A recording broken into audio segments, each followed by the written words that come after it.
नमस्कार दोस्तों, स्वागत है आप सभी का भारत संवाद में। दोस्तों, तुर्की के स्वर बदल चुके हैं। जी हाँ दोस्तों, तुर्की कह रहा है यदि भारत यूएनएससी का परमानेंट मेंबर बनता है तो हमारे लिए तो ये गर्व की बात होगी। अब जाहिर सी बात है, ऐसा क्या हो गया तुर्की के साथ जो तुर्की के स्वर इस प्रकार से बदल गए। दोस्तों, कारण बड़ा सिंपल है। तुर्की के साथ इंडिया जैसे डील करता है उसमें एक मेजर चेंज आया है। तुर्की के बैकयार्ड में यानी तुर्की के आंगन में भारत उसका घेराव कर रहा है। कैसे कर रहा है आपको ये बताता हूं, जिससे तुर्की को समझ आ रहा है कि यदि उसने पाकिस्तान का साथ दिया, कश्मीर राग अलापा, तो उसके लिए ये भारी पड़ने वाला है। तो यहां पे दोस्तों अगर हम पाकिस्तान की बात करें तो पाकिस्तान बिल्कुल मायूस है और यही कह सकता है कि अपने ही धोखा देते हैं। दोस्तों, यहाँ पे आपको बताना चाहूंगा, मैंने काफी ढूंढा, इस वक्त पाकिस्तानी मीडिया में इस न्यूज को लेके कोई रिएक्शन आ नहीं रहा है। लेकिन अगर न्यूज की बात करें तो इंडिया में तो हिंदी हो या अंग्रेजी, हर जगह आपको देखने मिल रहा है, इस न्यूज को कवर किया जा रहा है। प्रेसिडेंट बाइडेन के बाद अब तुर्की के एर्डोगान भी भारत का सपोर्ट कर रहे हैं with respect to permanent UNSC seat. G20 summit में कश्मीर मुद्दे पर पाकिस्तान का समर्थन करने वाले देश के बदले सुर। तुर्की के राष्ट्रपति एर्डोगान बोले, भारत यूएनएससी का स्थायी सदस्य बने तो हमें गर्व होगा। तो आइए दोस्तों, इस न्यूज को सबसे पहले देखते हैं, समझते हैं। आपको मालूम है G20 समिट में तुर्की भी आया हुआ था और तुर्की के प्रेसिडेंट एर्डोगान आए हुए थे, जिसमें उन्होंने कहा है कि संडे की बात है यानी कल की बात है, उन्होंने कहा कि हम सपोर्ट करते हैं इंडिया की परमानेंट मेंबरशिप इन यूएनएससी। उन्होंने कहा कि अगर इंडिया जैसा देश यूएन सिक्योरिटी काउंसिल का परमानेंट मेंबर बनता है तो हम तो इसके लिए बहुत ज्यादा हमारे लिए गर्व की बात होगी। We would be proud of it, उन्होंने कहा।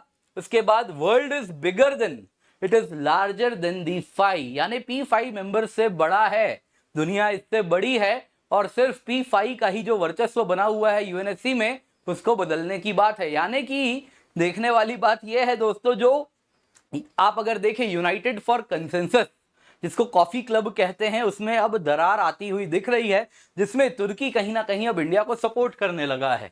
अगर हम एर्डोगान की बात करें तो उन्होंने एक मॉडल दिया है। अब जाहिर सी बात है, उन्होंने ब्लैंकेट सपोर्ट तो किया लेकिन एक मॉडल दिया। जब वो कहते हैं ना वर्ल्ड इज लार्जर देन 5, इसका मतलब है कि केवल US, UK, France, China, Russia का ही इस पर कहीं से भी कोई जन्म सिद्ध अधिकार नहीं है कि वही P5 के मेंबर्स बनेंगे। उन्होंने कहा कि एक रोटेशनल सिस्टम होना चाहिए जिसके अंतर्गत सभी के सभी यूएन के जो 195 मेंबर्स हैं, सभी को यूएनएससी की परमानेंट सीट मिलनी चाहिए।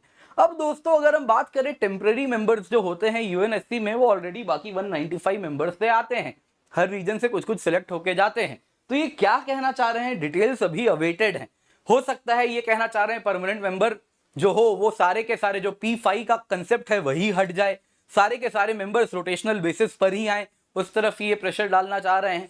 क्या है, डिटेल्स अभी अवेटेड हैं। लेकिन एक बात तो तय है, उन्होंने इंडिया की काफी तारीफ की है। उन्होंने कहा कि India one of the greatest trade partners है साउथ एशिया रीजन में तुर्की का, और हमें बहुत ज्यादा हम ऑप्टिमिस्टिक हैं विद रिस्पेक्ट टू जो फ्यूचर इकोनॉमिक कोऑपरेशन इंडिया के साथ होने वाला है।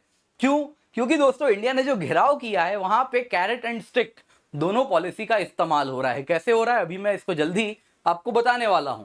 एर्डोगान ने Indian prime minister Narendra Modi ji को भी थैंक किया, धन्यवाद दिया कि आपने जो हमारा आदर सत्कार किया, जो हॉस्पिटैलिटी शो किया, सिर्फ मुझे नहीं पूरे टर्किश डेलीगेशन को, मेरे स्पाउस को यानी मेरी धर्मपत्नी को जो आपने इज्जत दिया, उसके लिए हम आपके शुक्रगुजार हैं, ऐसा भी उन्होंने कहा है। अब जाहिर सी बात है, इससे पाकिस्तान के पेट में दर्द तो होगा, लेकिन पाकिस्तानी मीडिया में अब तक ये न्यूज कवर होता हुआ मुझे नहीं दिखा। जिस टाइम तक मैं ये वीडियो बना रहा हूं, हो सकता है आने वाले कुछ घंटे में अब कवर होना हो शुरू हो जाए और वहां पर भी मातम मनना शुरू हो जाए। तो यहां पर अब देखते हैं दोस्तों क्या इंडिया कर रहा है तुर्की के बैकयार्ड में जिससे तुर्की इतना परेशान है। सबसे पहले अगर हम देखें दोस्तों तो एक ईस्टर्न मेडिटेरेनियन पावर ब्लॉक है। आप इजराइल से अगर देखें तो साइप्रस होता हुआ कुछ इस प्रकार से ग्रीस, और कहा जा रहा है ये फर्दर इटली तक एक्सटेंड होने वाला है, एक ईस्ट मेड पाइपलाइन, जिसके अंतर्गत इस प्रकार से यहाँ पे कई गैस ब्लॉक्स हैं इन इलाकों में। आप देख सकते हैं दोस्तों, ये जो लाल रंग में आप देख रहे हैं ये सभी के सभी कुछ गैस ब्लॉक्स हैं। ये सभी के सभी गैस ब्लॉक्स गैस पाइपलाइन के द्वारा यूरोपियन इकोनॉमी से जुड़ना चाह रहे हैं, यानी कि यूरोप तक ये गैस सप्लाई होगा। दूसरा मार्केट ये चाह रहे हैं इंडिया भी बने, कि इंडिया भी यहाँ तक गैस इनसे परचेज करे। तो एक तो ये कारण है कि इंडिया यहाँ पे बहुत ज्यादा एक्टिव हो गया है। तो जो पावर्स तुर्की के एडवर्सरी हैं, जैसे ग्रीस हो गया, साइप्रस हो गया, इन सब के साथ इंडिया अपने रिश्ते बहुत मजबूत कर रहा है। अगर आप ग्रीस की बात करें तो तुर्की के साथ ऑलरेडी उसका काफी ज्यादा, आप देख सकते हैं यहाँ पे टेरिटोरियल एम्बिग्विटीज हैं इन दोनों देशों के बीच में। यहाँ पे आप देख सकते हैं दोस्तों बहुत सारे आइलैंड्स हैं ग्रीस के कुछ एजियन सी में, जिसके एक तरफ तुर्की है एक तरफ ग्रीस है। तो यहाँ पे अगर आप देखें तो इन सारे आइलैंड्स में अगर हम UN convention on the laws of the seas की बात करें तो जो बेस लाइन है, बेस लाइन से 200 नॉटिकल माइल तक उस देश का एक्सक्लूसिव इकोनॉमिक जोन होता है। यदि ग्रीस क्लेम करने लगे अपने सारे आइलैंड्स का एक्सक्लूसिव इकोनॉमिक जोन तो लगभग पूरा एजियन सी, जितना आप डार्क ब्लू कलर में यहाँ पे देख रहे हैं, वो ग्रीस का एक्सक्लूसिव इकोनॉमिक जोन होगा, जिसको तुर्की अपने ब्लू वाटर डॉक्ट्रिन के अंतर्गत उसको अपोज करता है। तुर्की की बात करें तो वो कुछ इतना पार्ट एजियन सी का अपना एक्सक्लूसिव इकोनॉमिक जोन क्लेम करता है। सिर्फ इतना ही नहीं, अगर आप देखें तो इस इलाके में भी जो साइप्रस के आसपास का है उसको भी तुर्की अपने पपेट गवर्नमेंट जो कि साइप्रस में मौजूद है, नॉर्दर्न साइप्रस जिसको कहते हैं, रादर टेक्निकली कहेंगे Turkish republic of northern Cyprus, उसके द्वारा भी क्लेम करवाता है। तो यहां पे अगर हम साइप्रस की बात करें तो उसके साथ भी इंडिया रिश्ते मजबूत कर रहा है। साइप्रस अगर आप देखें तो 1974 में कुछ इस प्रकार से बट गया था दो हिस्से में, एक नॉर्दर्न पार्ट है एक सदर्न पार्ट है। जो नॉर्दर्न पार्ट है ये तुर्की से अपना, आप अगर देखें तो अपनी करीबी रखता है, रादर तुर्की का ही पपेट गवर्नमेंट है।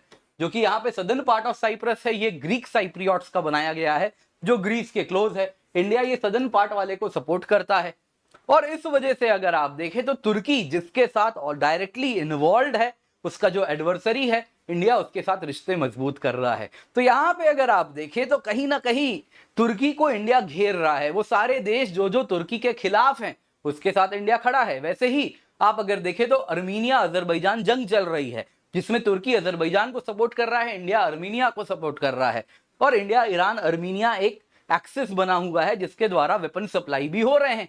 तो इस तरीके से डायरेक्टली इंडिया तुर्की को चैलेंज कर रहा है उसी के बैकयार्ड में। जाहिर सी बात है तुर्की का एम्बिशन है ग्लोबल पावर बनने का, इंडिया उसको वहीं का वहीं कर्टेल कर रहा है।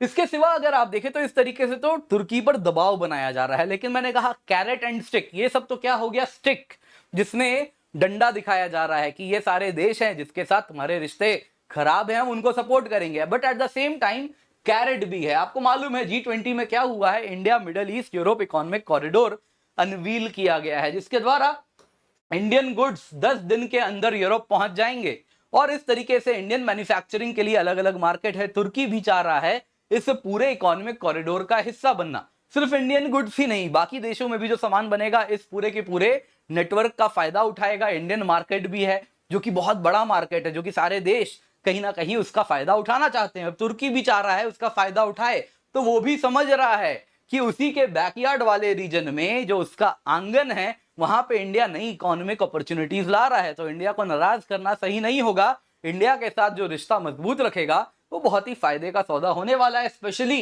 India middle east Europe economic corridor के अनवील होने के बाद। वो भी तब जब इसमें यूएस जैसे पावर्स भी डायरेक्टली इन्वॉल्व हो चुके हैं जो इसको पैटर्नेज भी प्रोवाइड कर रहे हैं।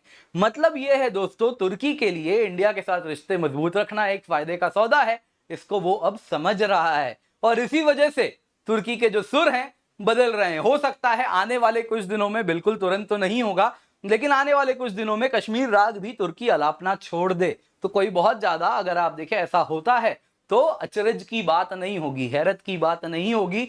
हो सकता है अब इस तरफ हमारे रिश्ते मूव करने शुरू कर जाएं। जाहिर सी बात है दोस्तों, इस सब से किसके पेट में दर्द होगा आप मुझे कमेंट में जरूर बताइएगा। दोस्तों उम्मीद करता हूं आपको क्लास पसंद आई होगी, तो लाइक जरूर करें, हमारे नए चैनल को सब्सक्राइब करें। यहाँ पे इस प्रकार का कंटेंट मैं आपके लिए लाता रहूंगा, कंटिन्यूअसली लाता रहूंगा। आप सब्सक्राइब करते हैं तो मुझे एक नई ऊर्जा मिलती है और वीडियो बनाने की। आप लोग ऑलरेडी सब्सक्राइब कर रहे हैं, करीब 300 सब्सक्राइबर हम आ चुके हैं। जल्दी इस नंबर को बड़ा करना है दोस्तों। तो जिस प्रकार का प्रेम आप देते हैं वैसा ही देते रहें। आने वाले दिनों में हम एनवायरनमेंट की क्लास भी स्टार्ट करने वाले हैं आप लोगों के लिए, तो यहाँ पे जरूर जुड़िए, चैनल को सब्सक्राइब कीजिए, वीडियो को लाइक कीजिए।